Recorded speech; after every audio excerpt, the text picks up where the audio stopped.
Thank you. It's very nice to be back again with the economist, the minister, and a number of old friends. I don't think I need to spend my minutes reiterating that the hydrocarbon sector has had a challenging year.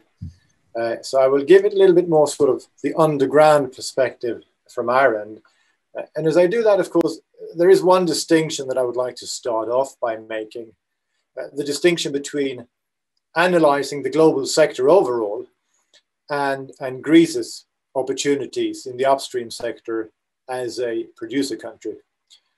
Of course, the two are interlinked, but from our perspective for Greece, this is about how do we monetize the natural gas assets for which we know there will be demand for the foreseeable future. And as we consider that how, in our debates, there's basically two sides that need to be balanced. On the one hand, there is the prize with a Z, the potential benefits and contribution of a dynamic gas sector to Greece, financially, strategically, as well as macroeconomically.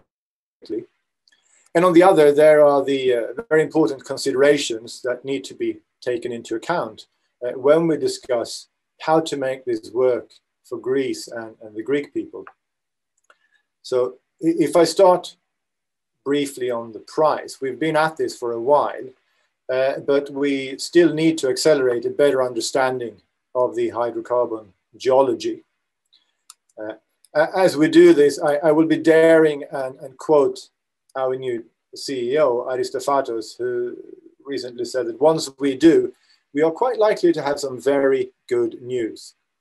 Now, I cannot speak today with certainty about the magnitude of those good news in terms of reserves or even less revenue, because the truth is that until exploration and appraisal is conducted, one cannot know, but one can have very good indications. And as some previous speakers today mentioned, I think it was Minister Christodoulidis, there was a reference to the US Geological Survey, which estimates that in the region we may see something around 300 TCF of natural gas, which of course would translate into anything between 500 billion to $1 trillion equivalent in value. But as I said, until we get the work done, these are hypothetical numbers about potential reserves. I think, however, it's fair to say that there is a likely significant prize available to Greece, commercially, strategically, and economically, from developing and monetizing these assets. There is still certainly a window of opportunity to do so, but as has been mentioned, things are evolving fast, so there is no time for complacency. But the upside, the potential upside, I believe is very significant. But having said that, of course, we also must address the other considerations, and they need to be transparently and openly debated. And I think the first one is, also as Romerick said, the first one I would almost describe as an ideological debate. How do we view hydrocarbons in a context of a climate change of what is increasingly accepted to be almost existential in nature? As we do that, though, I think it's very important not to lose track of the fact that this is not an either or debate. It's a question of finding the right balance to maintain a functioning energy system, whilst at the same time accelerating decarbonization and the transition towards alternative and renewable energies.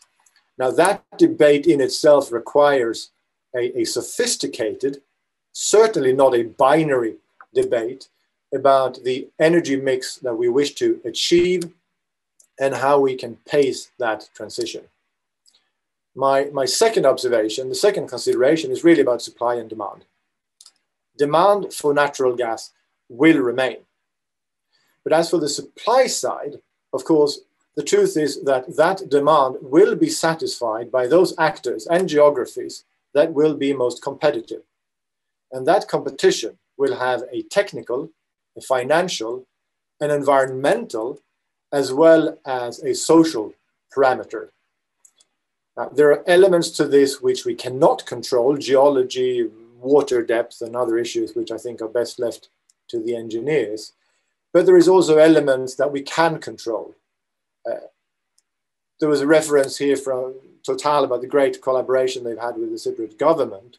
And I think that's very important. We can control how we support partners and investors in the sector by making sure that we have attractive and transparent processes for investment, licensing, permitting, inspections, etc. And for me, that critical importance of collaboration and efficiency is really the third key consideration, which leaves me on to my fourth and last, but certainly not least, I would actually say, in my opinion, the most important consideration, which is how we build and protect a social license and public acceptance for the hydrocarbon and natural gas sector. It's very easy to agree that the revenue side is very desirable. But this will only work if there is public trust that we can achieve that in ways that also protect environmental and social impacts to the highest standards. And I think we're all aware that in many, if not most geographies, we do face a trust deficit among stakeholders about this. But I would say that I'm equally aware, and I hope I've made some contribution as well in the past, that we can show that these energy projects can be executed in a way that builds social legitimacy and conveys real tangible value across the board. So in very short, those are sort of the guiding principles that we look at from the HHRM perspective. So John, if you just allow me half a minute to point out just a little bit of information about us, because we've had quite a lot of changes recently. So as of July this year, we have appointed a new CEO with a very long-standing career in the Norwegian upstream sector, and we are absolutely delighted to have him on board. We have a new board of directors that are drawn from both Greece and internationally, with established commercial expertise and expertise in health and safety, social and environmental impact management.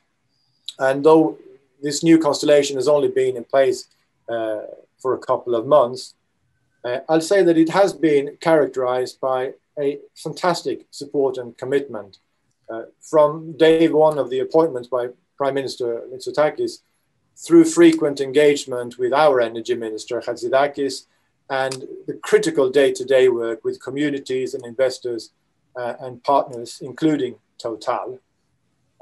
We have already been able to conduct a pretty comprehensive review to strengthen and build governance on these issues.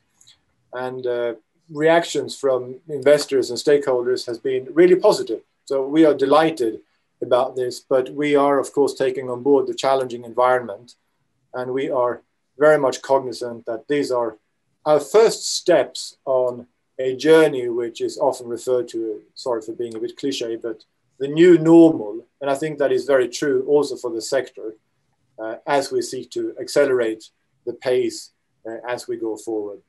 I'll leave it at that. Thank you very much, Sean.